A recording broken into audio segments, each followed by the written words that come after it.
Is my oldest friend. We've been friends for 17 years, and I've known her since the 4th grade. Stella was a really cool kid back in the 4th grade. She was into Avril Lavigne. She had that emo look. She would have hair down her face. You couldn't see her eyes. It was a whole thing. And she would try to dress like Avril Lavigne too, except her mom wouldn't let her wear black. So she was that emo kid in navy blue. The story of how Stella and I became friends is that I helped her write her first love letter. She'd invited me for a sleepover, and she told me she had a crush on some guy. It wasn't you, Harry.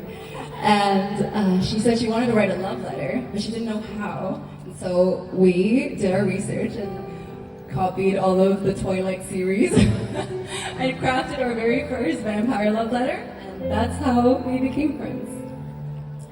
Childhood friends with Stella meant that we were hanging out every day. We'd go to school together every day. We ate every lunch together, and we'd go back home to each other's homes. We'd sleep over back and forth every night.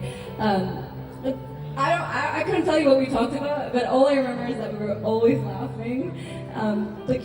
One time she had a crush on the school canteen boy, and she had her heart broken when he called her Ama, like big sister, you know. That's the kind of shenanigan that we laughed about. She's also the big sister of the crew, you know.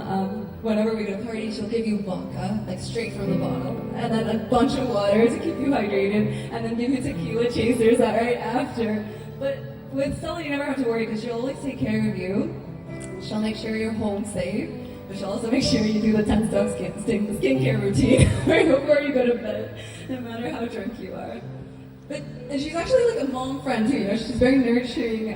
She'll cook. I have proof. She literally has everything in her bag. The one time I even found bald spot repairing cream, but it's probably for Harry in the future.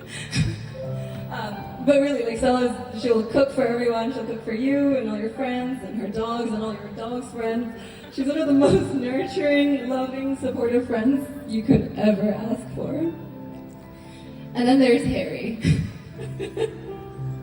You know how some people say that an important person in your life is like a brother you've never had, right? But Harry is a brother I never asked for. It's my fault, really, because I didn't know that what I was missing in my life was one of the kindest, funniest, silliest goofballs of a brother. Harry and I are the type of friends to cook simple meals together and watch Korean vampire series, go to the pet stores to check out some fish, and daydream about how to clean like Marie Kondo. We're the type of friends who wouldn't stop talking even if it could save our lives. Harry and I, we bonded over how similar we were. But one of the main things we bonded over was how much we loved you. We talked about how you missed every one of your flights, how the next story just seems to top the previous one.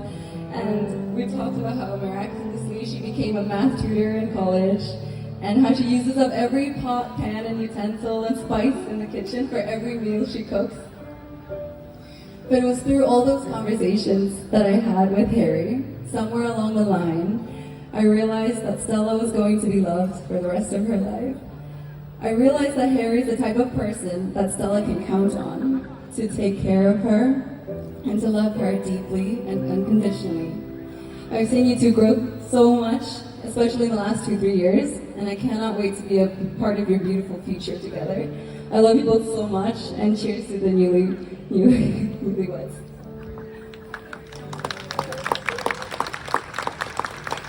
그러면 저는